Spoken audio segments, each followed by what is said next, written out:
Y, y bueno, me toca en este momento, por supuesto que pueden seguir conversando los que están conversando, pueden seguir haciéndolo tranquilamente en los sectores habilitados.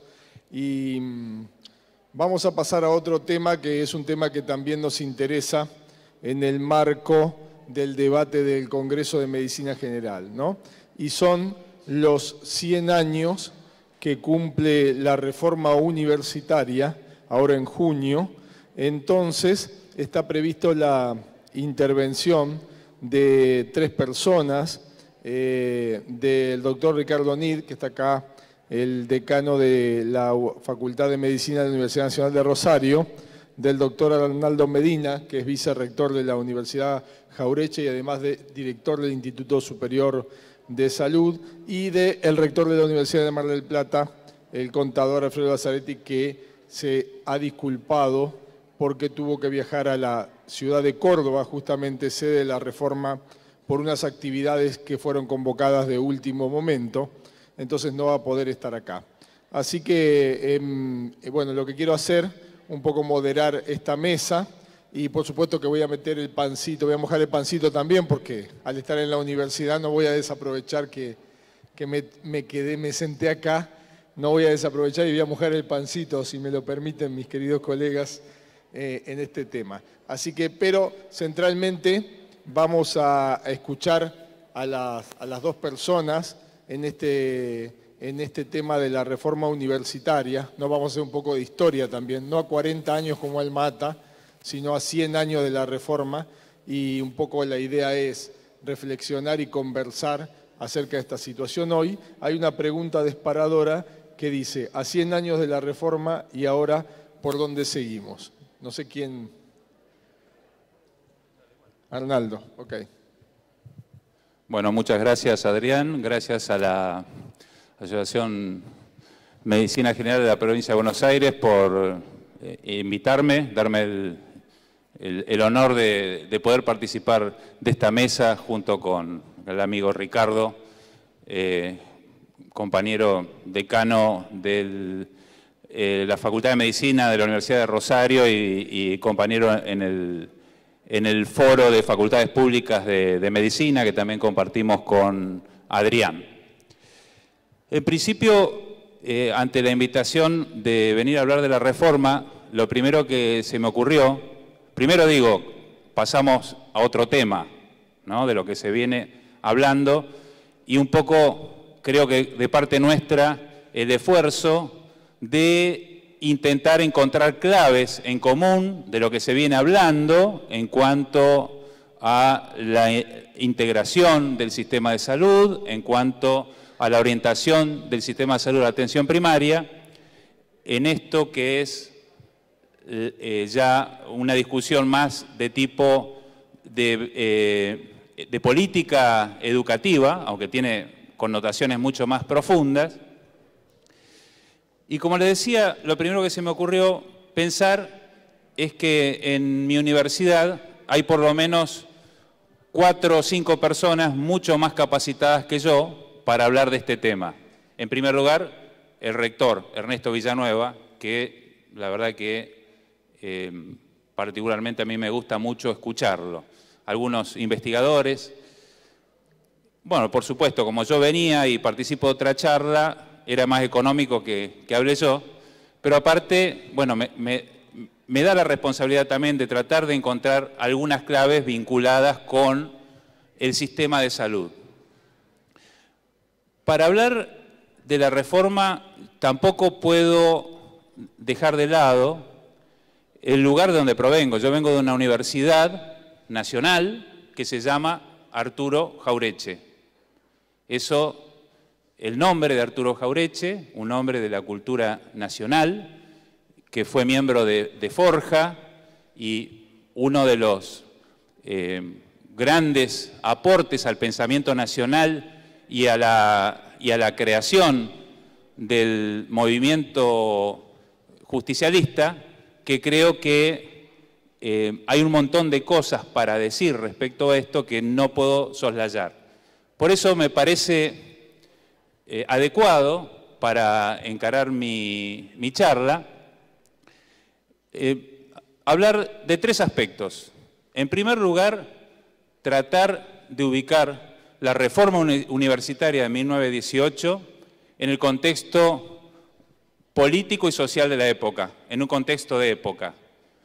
Y esto no es inocente, porque si bien nosotros venimos a hablar de la proyección que tiene hoy en día esa reforma, me parece importante tratar de rescatar las continuidades y las rupturas que tuvo en las luchas del movimiento popular en la Argentina, que creo que comienza claramente con el movimiento reformista, la lucha por la libertad y la lucha por la igualdad social y lo que eran claves del movimiento reformista, el antiimperialismo, la unidad latinoamericana. Es decir, creo que sin desmerecer el gran hito que significó la reforma, podríamos decir que en una idea de continuidades de las luchas populares podemos encontrar otros hitos muy importantes que yo creo, y por el lugar de donde provengo, lo son el peronismo, con después la gratuidad de la enseñanza, y también, aunque no me voy a explayar mucho, pero me parece importante señalar como un hito muy importante lo que fue la Universidad Nacional y Popular de los años 70. Creo que tenemos que dar como una proyección y una continuidad en esa lucha. En principio, respecto a la reforma y situándonos en la época, bueno, fue hace 100 años. Es decir, hace 100 años, en una época donde mucho de las revoluciones culturales que se vinieron dando y sociales que se vinieron dando en el continente todavía no habían ocurrido. De hecho, todavía no había tenido el gran impacto la revolución que significó el psicoanálisis como gran impacto social y cultural en el mundo y que también implicó un fuerte impacto, una impronta en la educación.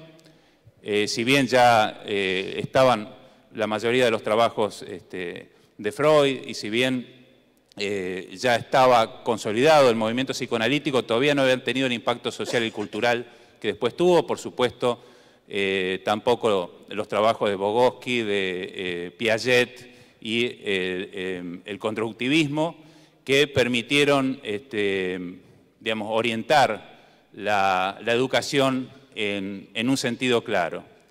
En aquella época se luchaba contra una universidad que estaba consolidada como elitista, una universidad que partía de una tradición colonialista y lo máximo que había logrado en Latinoamérica era apropiarse de un modelo universitario que era el modelo francés, que lo que hacía es ser fuertemente profesionalizante, dejando afuera la investigación, por ejemplo, y la gestión del conocimiento, y que repetía, digamos, en forma pasiva y autómata todo aquello que venía desde otro lugar sin desarrollar ningún tipo de pensamiento propio, podríamos decir, latinoamericano, pensamiento nacional.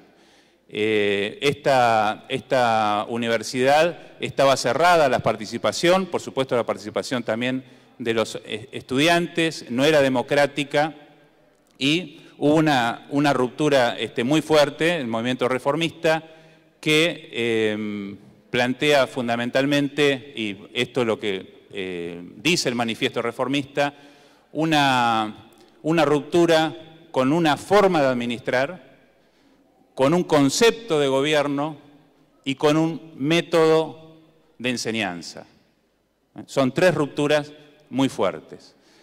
No me voy a extender mucho en lo que fue el movimiento reformista. Sí creo que a partir de allí se produce un movimiento y una serie de apropiaciones de este concepto que podría tener múltiples apropiaciones, este movimiento, y surge lo que se conoce como reformismo, y quizás se produce uno de los más grandes desencuentros históricos que se dan por lo menos en el siglo XX en nuestro país, que es el desencuentro, ya después con el peronismo en el poder, entre el peronismo y el reformismo. Creo que es un desencuentro muy fuerte, en el cual la idea de autoritarismo o democracia, detrás de la idea de autoritarismo o democracia,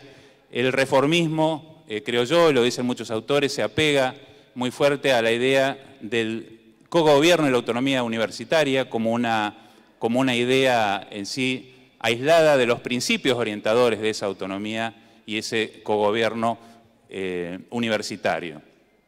Entonces, claramente, a pesar de que en el peronismo había figuras universitarios muy importantes, el caso, bueno, de Arturo Jauretche, el caso de Guardo o el propio Ramón Carrillo, nuestro Ramón Carrillo, es decir, a pesar de eso se produce un desencuentro muy fuerte y uno podría encontrar, incluso en los discursos de Guardo, cuando se pretenden sancionar, se sancionan las leyes de política universitaria en el peronismo, discursos que plantean una continuidad clara con las ideas reformistas. Sin embargo, se produce una ruptura en la idea que hay entre la relación entre la universidad y el Estado.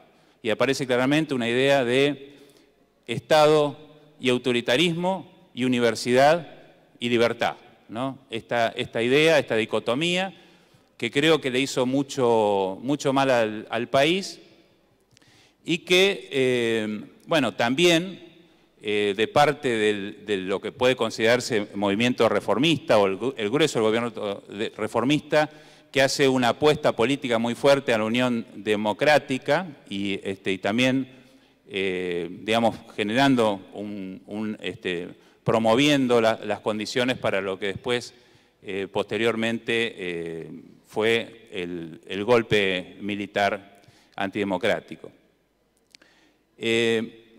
Ese es un momento de ruptura, sin embargo, rescatar como continuidad histórica, esta era mi idea, la idea de que lo que fue el primer movimiento reformista de ascenso social, como lo entienden muchos autores, en ese caso de clases medias, ¿no?, al control y al gobierno de las universidades, a la participación en las universidades, se da y se recrea en aquel gobierno peronista una idea de ascenso ya de las clases obreras y de participación obrera. Ahí se sanciona la ley de gratuidad de la enseñanza y también surge la idea del ingreso irrestricto como también una continuidad de esas luchas populares, lo podríamos entender así.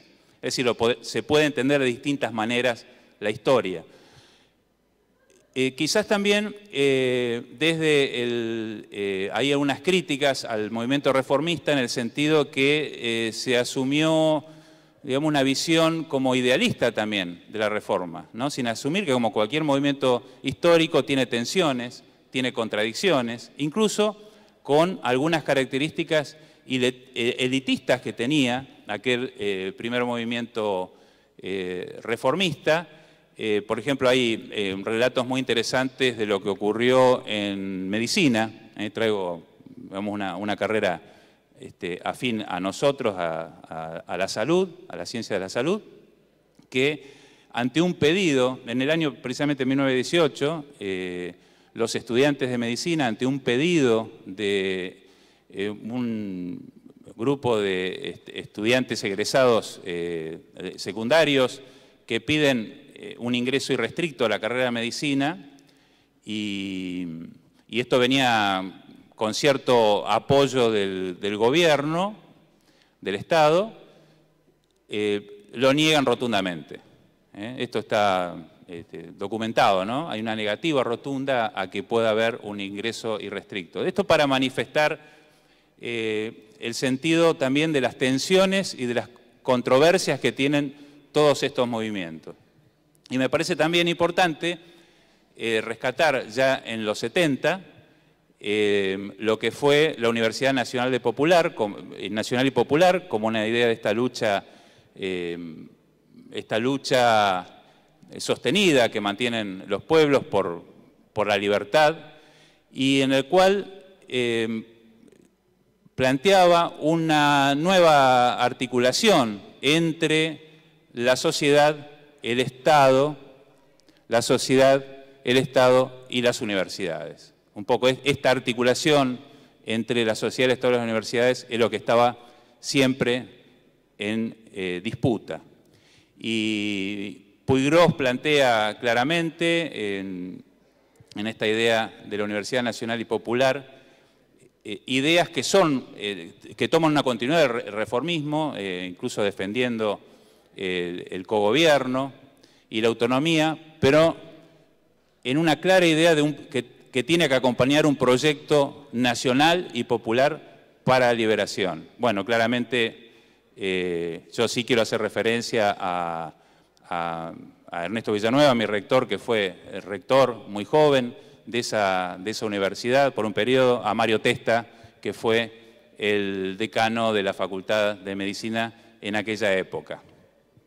Bien, hecho este recorrido histórico que trata de situar en la época lo que fueron las ideas reformistas, me parece importante rescatar los 3 elementos claves, creo yo, de la reforma, que son el gobierno, ¿no?, de las universidades, y en esto juega la articulación entre la universidad, el Estado y la sociedad, cómo se articula, cómo se da esa articulación. Después, el método de enseñanza que se criticaba en aquella época, que era un método de cátedra cerrada, de transmisión de conocimiento, de resguardar los conocimientos universales en una actitud, como decía Jauretche, cuando hablaba de que repetir un poco lo que viene impuesto de afuera es como pagar un impuesto, de alguna manera. Esa era la imagen que él tomaba. Y la idea de romper esas cadenas y generar un pensamiento latinoamericano y nacional para solucionar nuestros propios problemas. Y creo que el otro aspecto para mí clave y que está relacionado a la vinculación con la universidad, lo que se conoce como extensión universitaria, que es un carácter distintivo de la universidad latinoamericana, que uno no lo encuentra en otros continentes, que es un concepto que creo que merece algunas consideraciones y que creo que también ha tenido un derrotero, una evolución histórica interesante, y que situados en estos 3 aspectos que yo acabo de mencionar de la reforma, podemos proyectarlas hacia un futuro. Respecto a la autonomía, bueno, la crítica que se le hacía al reformismo era que la autonomía y el cogobierno por sí solos no tiene sentido. O sea, tiene sentido la autonomía de pensamiento y la autonomía moral y ética, fundamentalmente. Y que el concepto de autonomía está fuertemente ligado a la misión social de las universidades. Es decir, no sirve la autonomía si no está ligado a la misión social.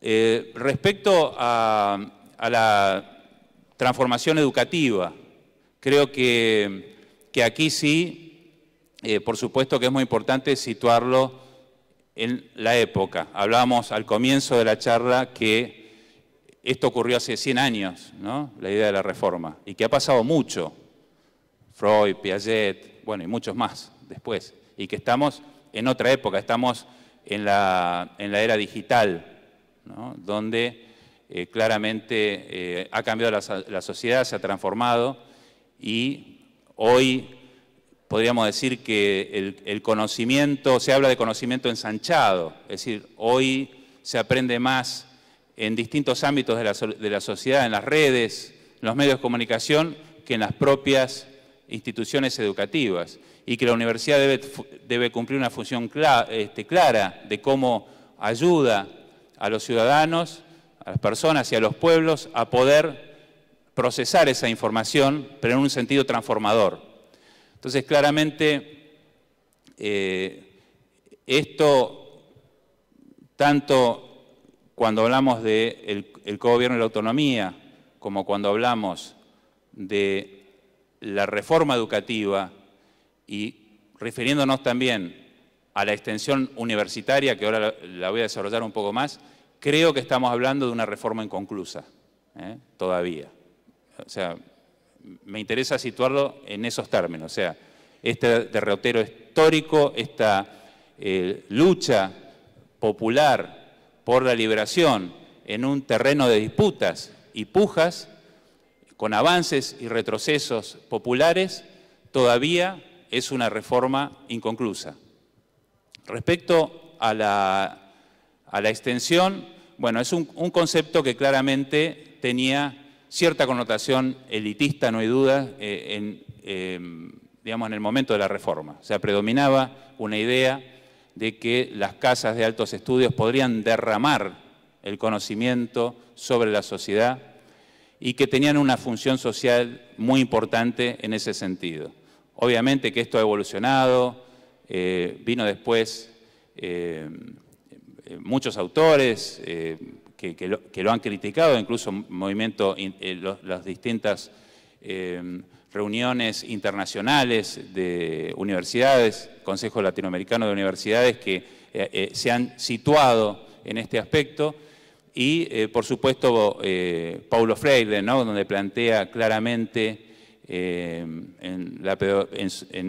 el concepto de la pedagogía de la liberación la importancia del trato entre iguales, ¿no? Y este término de extensión que tiene esta idea de derrame se va transformando en otra idea que tiene que ver, algunos lo llaman comunicación, otros lo llaman vinculación, es decir, una idea que centra a las comunidades, a las universidades como un actor más en las comunidades y en una relación entre iguales, no en una relación, digamos, asimétrica, en el cual los universitarios como portadores del conocimiento lo derraman sobre aquellos que no lo tienen, sino que la universidad, con otros actores y más situados en la complejidad de la sociedad actual, tienen que buscar los problemas que tiene la sociedad y en conjunto tratar de generar el conocimiento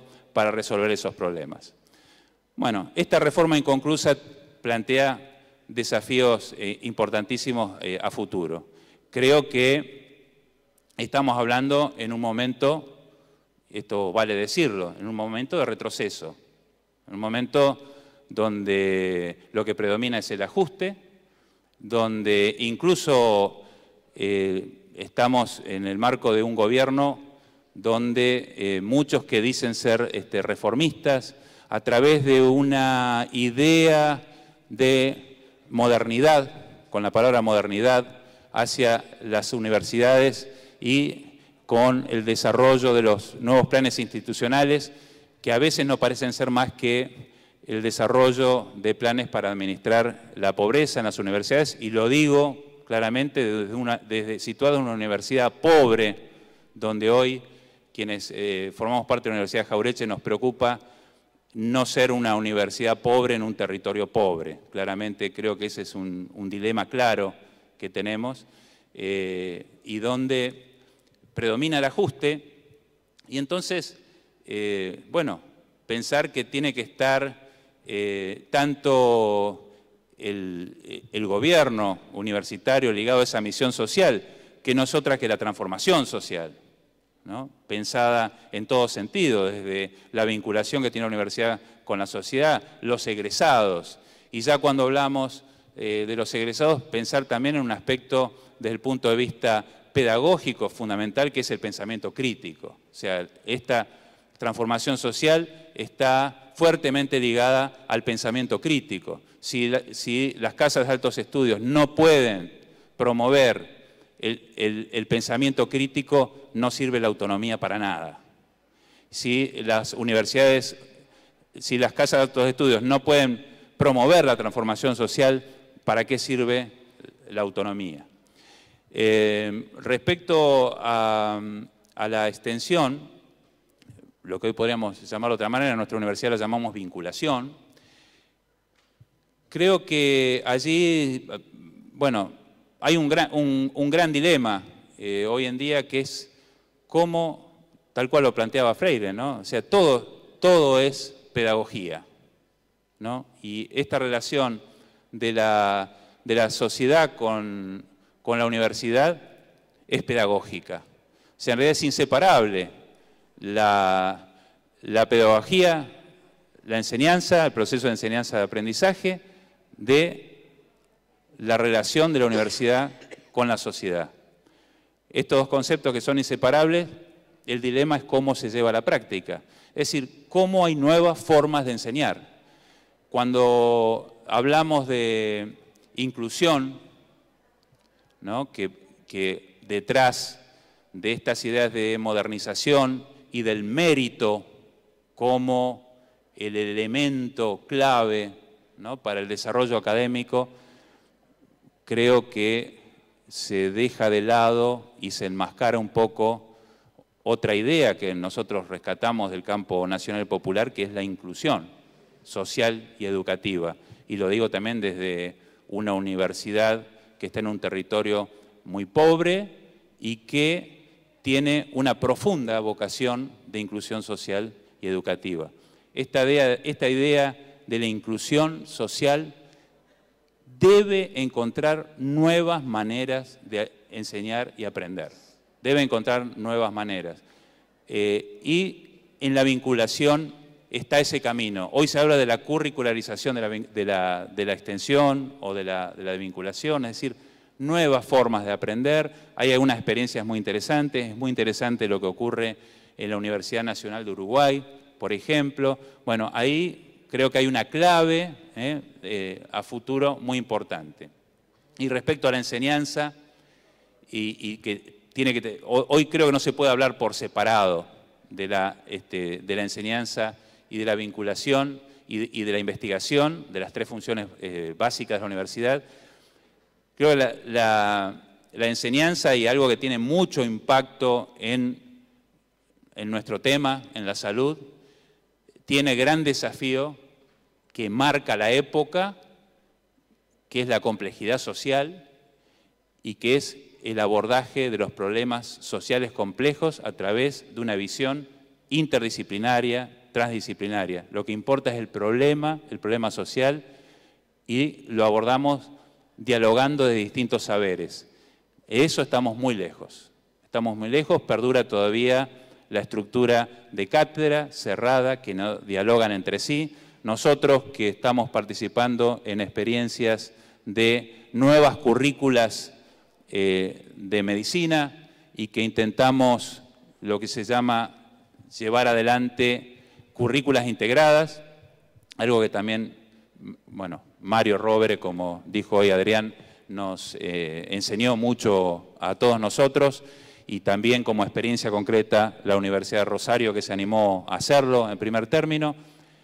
Eso todavía, nosotros que lo intentamos hacer, encontramos muchísimas dificultades. Hay un germen en las carreras de medicina. Bueno, ¿qué pasa en el resto de las carreras? ¿Qué pasa con la enfermería? ¿Qué pasa con los estándares de enfermería que aprobó el Consejo Nacional Universitario y que está haciendo cumplir la CONEAU? Desde mi punto de vista son vergonzosos. O sea, van en contra de toda esta dinámica. Pensar que se va a humanizar una profesión porque hay contenidos de filosofía, de antropología, de sociología, sinceramente da asco. Creo que estamos lejos de tener un abordaje de los problemas sociales complejos que hoy tiene nuestra sociedad. Bueno, dejo así para adelante algunos desafíos en pie, seguramente son muchos más, y le doy la palabra a Ricardo, que seguramente tendrá mucho para decirnos. Gracias.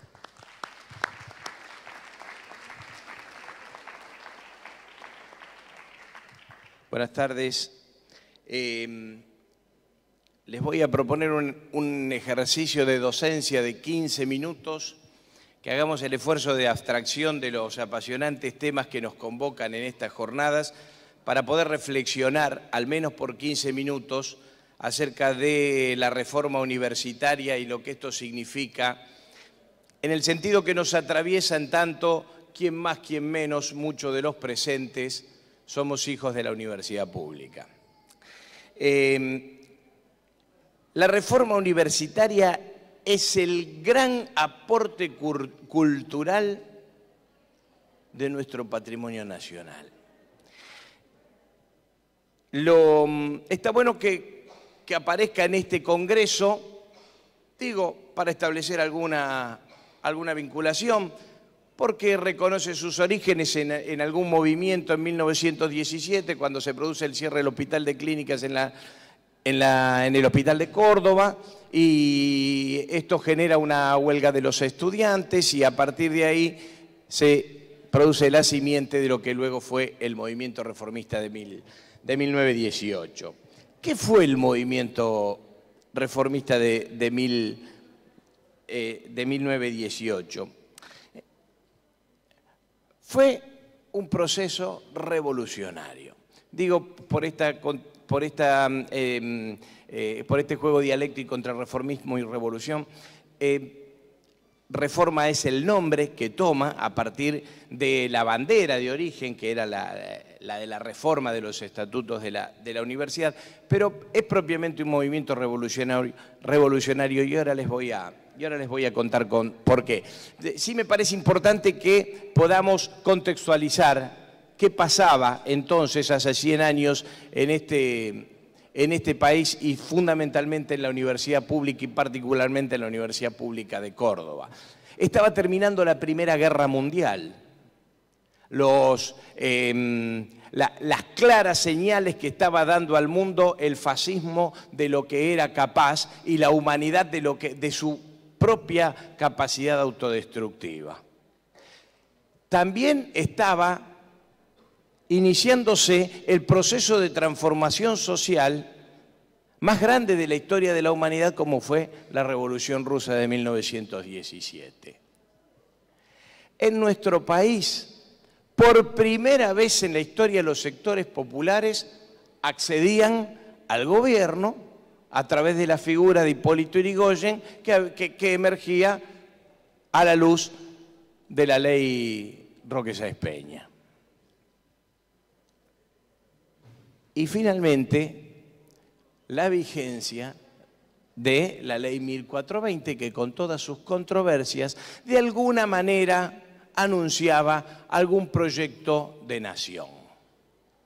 Estos eran los contextos en los que la universidad pública daba sus clases. Esto entra en profunda contradicción con los sectores que estaban accediendo a esa universidad pública, porque eran los sectores hijos de toda esta herencia cultural, y sin embargo la universidad seguía aferrada a preceptos conservadores, monárquicos, monásticos, dictados sobre todo por la fuerte presencia en el poder, la fuerte incidencia en el poder de la Iglesia Católica, sobre todo en la Universidad de Córdoba. Esta contradicción se resuelve a través de un movimiento popular. ¿Por qué es un movimiento popular? Yo digo, porque tal vez está la idea de que la reforma es un movimiento de los jóvenes universitarios. Miren, la reforma universitaria estalla y se asume como fecha ícono el 15 de junio de 1918. El 23 de junio de 1918, en el salón de actos del Sindicato de Luz y Fuerza se reúnen 15.000 personas para celebrar el éxito de los jóvenes reformistas. 15.000 personas en junio de 1918, como pocas veces se habían congregado. Esto es lo que le da el aspecto revolucionario, porque es un movimiento que surge de la universidad, a la cual desde ya no accedían los hijos de los trabajadores, pero son los propios trabajadores los que identifican el germen de un proceso revolucionario y abren las puertas de sus propias casas y generan las condiciones para el acto revolucionario del 23 de junio de 1918 de la reforma universitaria. En ese acto se lee el manifiesto que se había dado a conocer, ese manifiesto liminar, ese manifiesto maravilloso, cuya autoría se le adjudica a Deodoro Roca, un marxista clásico de entonces, uno de los pocos marxistas clásicos de entonces que había sido permeado por el psicoanálisis, en esto que contaba recién Arnaldo respecto de la irrupción del descubrimiento de esta última herida narcisista que tenía la humanidad, que dice que no somos del todo dueños de nuestros actos. Entonces, ¿qué decían los jóvenes entonces? Autonomía. Esto era uno de los postulados de la reforma universitaria. Autonomía universitaria. ¿Autonomía de qué? Digo, porque si la universidad está pagada por el pueblo, debe estar al servicio del pueblo. ¿Cuál es el concepto de la autonomía? El concepto de la autonomía tiene que ver con establecer un muro de contención al avance del Estado y al avance de las corporaciones. Y tiene la misma vigencia que 100 años atrás. Y si no, fíjense ustedes lo que nos pasa en Rosario cuando se nos ocurre, en ejercicio de nuestra autonomía, instalar la discusión del debate sobre la despenalización del aborto. Y son las corporaciones las que generan a través de los medios toda una movida para que nosotros no podamos llevar adelante esta iniciativa. Y la podemos llevar adelante porque hacemos uso de la autonomía universitaria y autonomía del Estado. Y sobre todo de la fuerza de seguridad del Estado que cuando conocemos la historia de nuestro país irrumpen cada vez que hay un movimiento social que amerite y en general la universidad es un germen en ese sentido. Y entonces las fuerzas de seguridad enseguida encuentran motivos para invadir las aulas universitarias. Entonces este es el concepto de autonomía, que no quiere decir el divorcio de los problemas del Estado, sino la autonomía en ejercicio de el cuidado de lo que se construye aulas adentro. Autonomía que va de la mano de cogobierno, porque son conceptos absolutamente complementarios. ¿Y qué es el cogobierno? Y el cogobierno es otro invento revolucionario que dice que el conjunto de la comunidad establece sus propias reglas de juego. Y el modelo de cogobierno de la Universidad Argentina, que ahora les voy a contar por qué sostengo que es un movimiento revolucionario,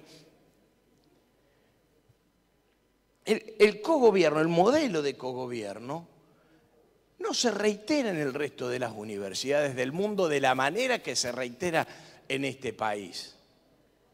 Y en nuestra América Latina en menor medida. Pero fundamentalmente en este país, obviamente como cuna de la reforma universitaria.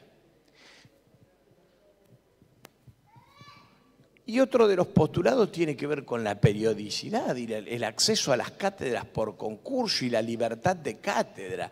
Estos son los postulados de la reforma universitaria. Fíjense ustedes la explosión social que se produce a partir de postulados que tienen un punto de anclaje muy claro solamente en la universidad. Pero claro, la sociedad y fundamentalmente los trabajadores, el movimiento obrero, es el que encuentra en ese movimiento un germen revolucionario y se pliega a él. Por el clima de época que se vivía en el país a la luz de la Revolución Rusa, a la luz del advenimiento de los sectores populares al poder bajo el gobierno de Irigoyen, a la luz de la finalización de la Primera Guerra Mundial y de la organización de la sociedad como nación en el aspecto educativo que dictaba la Ley 1420. Esto fue la reforma universitaria. Yo quiero insistir en que quiero llegar a contarles un poco por qué esta reforma es un movimiento revolucionario. La evolución de la Universidad Argentina hace que en 1949 el concepto de la reforma se profundice con la Ley de Gratuidad de la Enseñanza que sanciona el peronismo, 1949. Es cierto que después hubo algunas contradicciones o algunas controversias entre, como decía Arnaldo, peronismo y reformismo. Yo diría entre peronistas y reformistas con las particularidades de la condición humana de cada uno de sus actores del momento que encarnaban el pensamiento peronista y el pensamiento reformista. El aporte que el peronismo hace a la construcción del concepto del ideario reformista con la gratuidad de la enseñanza es invalorable. ¿Por qué no se les ocurrió en 1918? Porque no se les podía ocurrir en 1918. Porque el contexto internacional no permitía pensar la gratuidad de la enseñanza en la educación universitaria. Ese concepto va acompañado rápidamente por el ingreso universal, por el ingreso irrestricto. Otro precepto absolutamente funcional al ideario de la reforma universitaria que no fue pensado por los reformistas de 1918. Por eso digo que peronismo y reformismo en el aspecto universitario han sido absolutamente complementarios. En 1958 hay un avance del neoconservadurismo y se plantea la irrupción, la habilitación por parte del Estado de la enseñanza universitaria privada. Habilitado por Frondizi y después de derrotar un movimiento de resistencia muy grande, que fue la famosa batalla por la Universidad Laico Libre, se produce un estallido en el sentido del crecimiento de la matrícula de las universidades privadas a partir de un favorecimiento del Estado. Y fíjense ustedes, estamos en 1958, Frondizi, etc. 10 años después estalla el Mayo francés, 1968. ¿Cuántas consignas de la reforma universitaria ilustran el Mayo francés? Es el primer fenómeno cultural que exporta a América Latina a Europa. Las consignas del Mayo francés son las consignas de la reforma del 18, 50 años después, llevadas de América a Europa. Y esto ya nos va dando la pauta de que estamos en presencia de un movimiento revolucionario. Y si no fuera un movimiento revolucionario, no sería la cuna del 20% de los desaparecidos de la dictadura del 76. El 20% de los desaparecidos, según la CONADEP, fueron estudiantes universitarios. Pero no es revolucionaria por todo esto, aunque todo esto nos está conduciendo a esa conclusión. Vienen los 90. En los 90 se sanciona la Ley de Educación Superior. Y la Ley de Educación Superior que se sanciona en los 90 con la ideología de los 90 no puede derogar el cogobierno. La Ley de Educación Superior no deroga el cogobierno. Intenta ordenarlo, darle alguna supremacía a un claustro sobre otro, pero no lo deroga. No deroga la autonomía universitaria, sigue dándole a la universidad las potestades que regían en ese momento. Tampoco deroga la periodicidad de la cátedra o la existencia de la cátedra libre. Y entonces, ¿para qué se hace la Ley de Educación Superior en los 90 si no se puede romper con esta tradición democrática de la Universidad Argentina? Miren, si querés esconder un libro, el mejor lugar es una biblioteca. La ley de educación superior, el gran éxito de los 90 con la ley de educación superior es el nombre. Es igualar el concepto de que la universidad pública, la universidad privada y los institutos de educación superior están todos contemplados bajo el mismo ala de la ley. Entonces la Universidad Nacional queda desprotegida en ese contexto, queda descuidada en ese contexto. La tradición universitaria, a ver si entendemos, el 70% de la matrícula profesional argentina es hijo de la universidad pública, como no ocurre en el resto del mundo, en donde es exactamente al revés, el 70% de la matrícula profesional es privada, es hijo de la universidad privada. Este es el legado revolucionario de la reforma universitaria. Esto es lo que la reforma universitaria deja instalado para siempre. No el cogobierno, que lo es, no la autonomía, que lo es, no la periodicidad y los concursos, que lo son, sino esta capacidad intelectual de generar lo mejor del pensamiento crítico desde la propia universidad pública. Y esto es lo que hizo la Ley de Educación Superior, justamente con ese nombre, tratando de confundir a todos bajo el mismo paraguas. Y este es el desafío.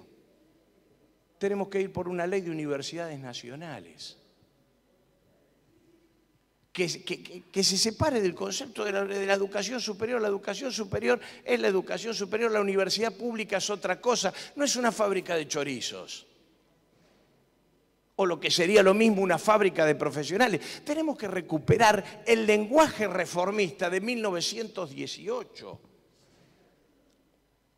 En el manifiesto liminar de la reforma universitaria, los reformistas, la universidad pública, hablaba de fuerzas espirituales, hablaba de república universitaria, de actos de violencia como ejercicio de puras ideas, de sagrado derecho a la insurrección.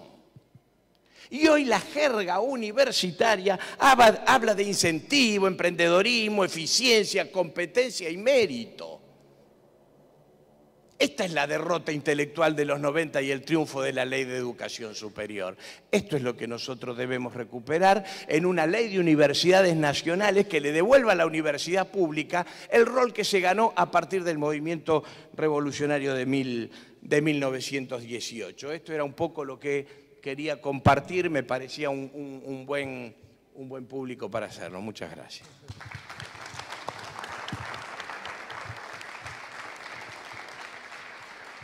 Bueno, muchísimas gracias a nuestros dos expositores. Si alguno nos dejó picando Ricardo, si alguno del público quiere hacer algún comentario, este es el momento, por favor, que sea, lo único que le pido es que sea un comentario breve para que podamos dar continuidad a la tarde.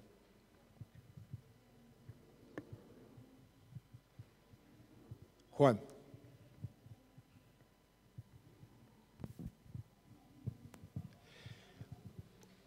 Tomo la provocación que hace Ricardo y en realidad es una pregunta al panel. En este momento, digo, un momento muy particular de un avance neoconservador, mi pregunta es, por ahí muy básica, ¿qué acumulaciones observan ustedes que hay hoy como para plantear lo que, para avanzar en lo que plantea Ricardo?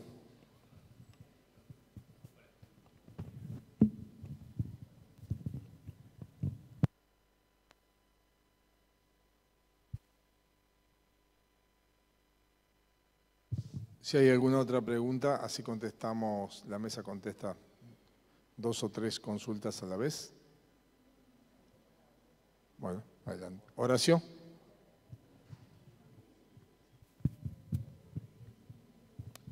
Hola, sí, yo quería referirme y preguntar a los dos integrantes, se mencionó, Arnaldo lo mencionó, esta necesidad de que la universidad en la búsqueda de un avance sobre la reforma, pueda realmente profundizar esto llamado extensión, vinculación, integración con la comunidad, que es, creo, una de las asignaturas pendientes de la universidad pública. En mi experiencia de muchos años en la universidad y ahora en otra universidad, veo que nos está faltando una mayor horizontalidad en el trabajo con la comunidad para que realmente los estudiantes puedan lograr esa búsqueda que venimos haciendo de tantos años, por lo menos en medicina, de educación centrada en la comunidad. En la medida que no exista una curricularización de la extensión o de la vinculación, para que el estudiante y los docentes se integren a la comunidad, que trabajen junto con la comunidad y ahí el alumno investigue, trabaje. Creo que vamos a seguir siendo, aunque en los papeles querramos decir lo contrario, vamos a seguir usando el método de la extensión vista como transmisión desde arriba de los conocimientos. Esto es lo que me parece que es la asignatura pendiente de la reforma universitaria. ¿Alguna otra? Vamos con esto. Si me permitís, ensayo algunas respuestas. La pregunta de Juan, que tiene que ver cuáles son las condiciones o cuál es el contexto para poder producir transformaciones en la universidad. A ver, el clima de época no es favorable para determinadas transformaciones. Ahora, también en este clima de época se está produciendo el debate por la despenalización del aborto, con posibilidades reales de que esto se transforme en ley, o al menos con posibilidades reales de que la mayoría de la sociedad esté tomando una posición muy concreta sobre el acceso a un derecho. Y me parece que son batallas que hay que darlas, porque no se puede esperar a que cambien los climas de época sin hacer nada por ello. En ese sentido, me parece que el debate de la transformación universitaria debe darse también en estos momentos. En estos momentos particularmente difíciles, y ahí contesto la otra pregunta que tiene que ver con la extensión, en la cual claramente no hay una apropiación de la sociedad del concepto de la educación como un valor universal. Digo, la vieja frase que tiene más hambre que maestro de escuela tiene la terrible vigencia que tiene desde siempre. Y la sociedad no está muy sensibilizada frente a esta situación. Y probablemente la paritaria docente que se termine cerrando con una posición claudicante de la gremial docente universitaria nacional, arregle una recomposición salarial debajo de la recomposición salarial que se hizo para otros gremios. Y esto es porque no hay una apropiación de la sociedad del conocimiento como valor. Esta es la gran crisis que nosotros estamos. Esta es la batalla cultural que dice cada 5 minutos José Carlos. Este es el lugar donde nosotros tenemos que ir a producir la batalla. Y por supuesto, la universidad aún menos propia que el resto de la educación pública para la sociedad. Entonces, justo nosotros, profesionales de la salud, no podemos desarrollar nuestro aprendizaje divorciado de la comunidad. El aprendizaje de la ciencia de la salud. Miren, si hay una disciplina en la cual se hace extensión universitaria aunque no se quiera, es en el aprendizaje de la medicina y de la enfermería. Porque se trabaja con la comunidad. Ahora, tenemos los universitarios el desafío de profundizar estas líneas de trabajo para que la sociedad también acompañe este desarrollo de una propuesta académica capaz de construir conocimiento a partir de la necesidad del pueblo. Me sopla Adrián. Ustedes saben lo que pasó con el Colegio de Médicos de Mar del Plata cuando se toma la decisión, la Universidad de Mar del Plata toma la decisión de crear la carrera de medicina. por supuesto, crea la carrera de medicina, no la crea caprichosamente, sino que la crea a la luz de los paradigmas educativos médicos que priman en este momento, que tiene que ver con una currícula integrada, innovada y que rompe con la tradición flesneriana, atomista, en que cada especialidad es una materia. Y entonces, como no pueden criticar, como la corporación no puede criticar la creación de una universidad pública, critica el plan de estudio, esto van a formar antropólogos, etcétera, etcétera, porque no van a poder desarrollar el concepto biomédico necesario para garantizar salud de la población. En realidad lo que les molesta es que dentro de 6 años la universidad pública va a estar ofreciendo al mercado una camada de nuevos profesionales que van a salir a competir en las mismas condiciones contra la corporación y la corporación va a perder privilegios. Esta es la... Ahora...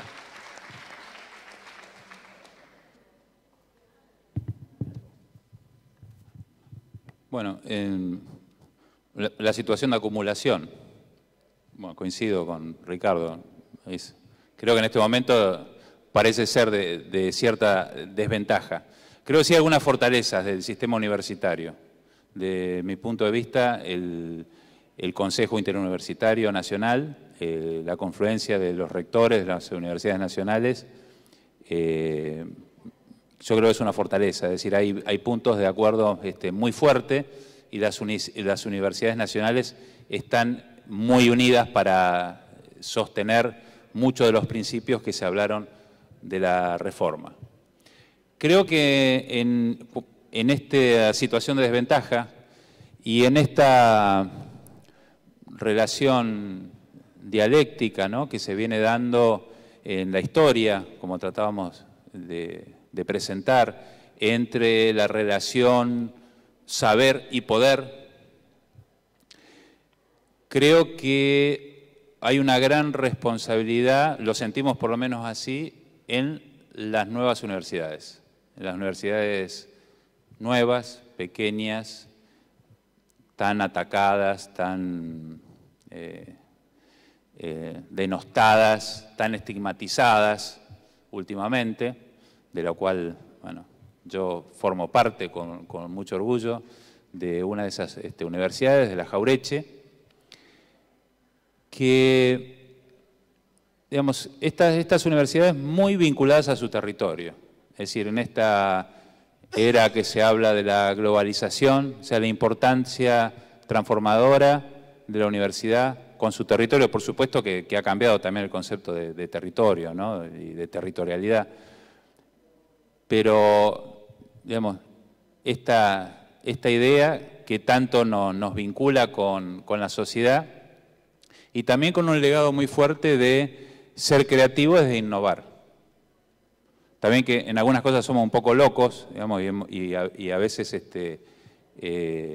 quizás a veces es difícil, ¿no? Es decir, hay que tener los pies sobre la tierra, porque uno dice, bueno, las nuevas carreras de medicina y las nuevas currículas, pero sí, hay que pensar también en los docentes que tenemos, en las estructuras, es decir, tenemos que ser muy responsables en todo lo que hacemos, pero bueno, así todo creo que es una gran oportunidad de innovar y en los momentos de cierta desventaja creo que son momentos de resistencia y creo que estas posibilidades que tenemos en estas, y no solo en las nuevas, sino también en las universidades también más viejas, digamos, que también tienen la misma posibilidad. Lo que tenemos en las universidades nuevas es quizás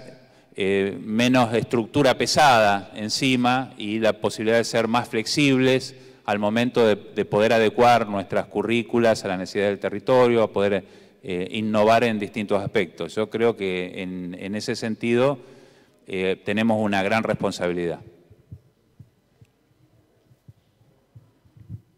Bueno, vamos una más, vamos cerrando. Espera un segundito, por favor, que te alcanzan el micrófono.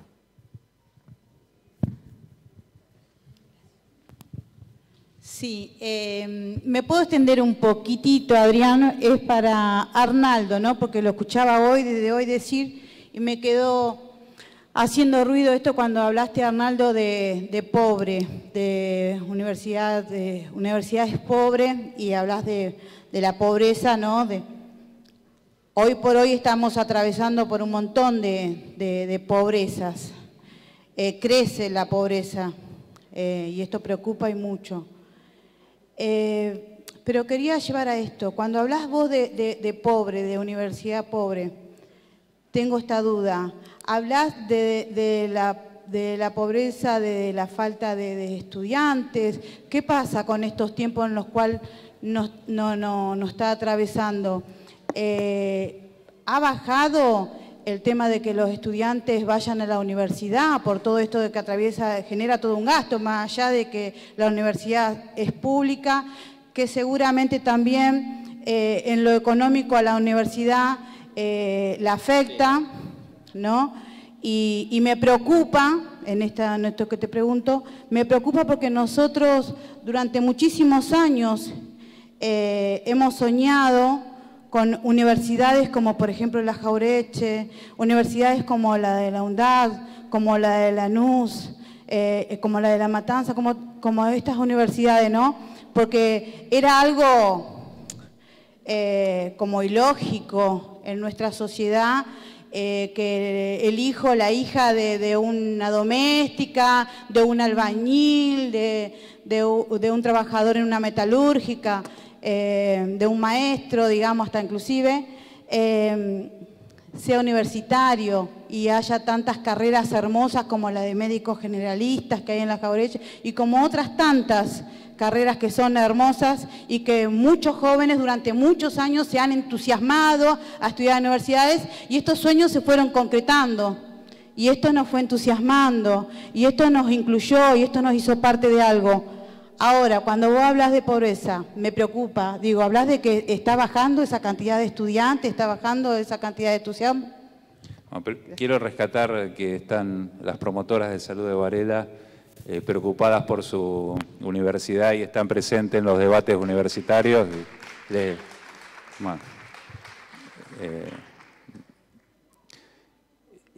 Cuando hablamos de universidad pobre por falta de recursos, ¿no? Porque no tenemos recursos, la verdad es que tenemos menos recursos que otras universidades. Lo que nos pasa a las universidades nuevas es que no va acompañado el crecimiento que vamos teniendo. En el caso de la Jauretche ha tenido un crecimiento enorme y sobre todo en el área de ciencias de la salud y no va acompañado de los recursos necesarios. Es decir, ¿no? Y en esto, bueno, hay un poco de falta de previsión de esto y de insensibilidad, ¿no? De alguna manera. Y nosotros decimos esto porque más allá de que tenemos una enorme voluntad de llevar adelante la universidad, pensamos que la universidad vino para quedarse, que la universidad va a seguir en pie, sigue en pie. Nosotros también decimos que vamos a luchar por no ser una universidad pobre. No olvidarnos de eso, porque los recursos les corresponde también al pueblo, en este caso de Florencio Varela, de Quilmes, de Berazategui, de Almirante Brown, donde son la mayoría de nuestros integrantes, a nuestros alumnos, a nuestros docentes, no docentes, porque tienen el mismo derecho de los recursos que en cualquier universidad del país. Entonces, siempre defendemos esto de que si seguimos para adelante y seguimos preocupados por la inclusión social y hacer todo lo que podemos, pero sin dejar de decir que no nos vamos a quedar conforme hasta que no tengamos los recursos que nos equiparen al resto de las universidades. Pero creo de todos modos que bueno, hay también una gran riqueza en ideas, en propuestas y una gran voluntad que está orientada por esto que hablábamos recién, que es la inclusión social y educativa, es decir, una universidad que se preocupa por la inclusión, no solamente en los horarios de las cursadas, en las facilidades, en poner todo lo que se conoce como políticas compensatorias, ¿no? de clases de apoyo, de tutores, todo lo demás, pero también en los aspectos curriculares. Es decir, si no hay nuevas formas de enseñar, si no buscamos formas que no maten de embole a nuestros estudiantes, que no los entusiasmen, que no le toquen la emoción y las ganas de desarrollarse, y si no encontramos nuevas formas de enseñar, bueno, no vamos a poder cumplir con ese cometido de la inclusión social y educativa. Déjame completar un poquito. No sé si iba a esto la pregunta, pero la universidad es pobre. La universidad es pobre. Hay algunos cálculos que no son sencillos de establecer, y a veces hay que ser muy riguroso cuando uno establece números, pero hagamos un ejercicio intelectual rápidamente y digamos que al Estado argentino le sale aproximadamente 5.000 pesos un estudiante 5.000 pesos mensuales un estudiante universitario. Esto es lo que el Estado decide invertir en la formación de un estudiante universitario, en un contexto en el que sabemos que tenemos la fortaleza que el 70% de la matrícula profesional del país egresa de la universidad pública. Ahora, cuando el Parlamento aprueba el presupuesto universitario 2018, uno de los primeros lugares a donde el Estado recurre a la hora de tener que manotear para ajustes por otro tipo de compromisos, 3.000 millones de pesos, a la universidad pública, que fue el último anuncio que hizo el Gobierno Nacional del recorte, el último recorte en el contexto del Consejo Interuniversitario Nacional en la ciudad de Jujuy. Entonces las universidades padecemos de pobreza, tenemos de pobreza presupuestaria, tenemos probablemente uno de los sectores asalariados más postergados del mercado de trabajo laboral. Esta es la situación de la universidad argentina. Ahora, es cierto que se ha puesto bajo sospecha a las últimas universidades que se han creado. Pero esto es la corriente ideológica, es la misma corriente ideológica de construcción de posverdad que lo metió preso a Lula. Gracias. Yo quiero rescatar precisamente cuando se dan estos debates que un funcionario nacional en una jornada del foro de Facultades Públicas de Medicina dijo que las facultades de medicina nuevas no se tendrían que haber creado, ¿no? Y hubo como una estigmatización también a las nuevas facultades de medicina. Y fue Ricardo y el equipo de él los que salieron en defensa de las nuevas facultades de medicina públicamente, ni tuvimos que hablar nosotros, porque el que salió enfáticamente y defendió esta postura. Así que me parecía bueno hacerlo público acá también. Bueno, muchas gracias a todos por acompañar esta mesa, gracias a la calidad de nuestros disertantes expositores, y me avisa Cintia y la gente de la organización que al aula 3 pasa la actividad de la doctora Marcela Bobato al aula 3. Bueno.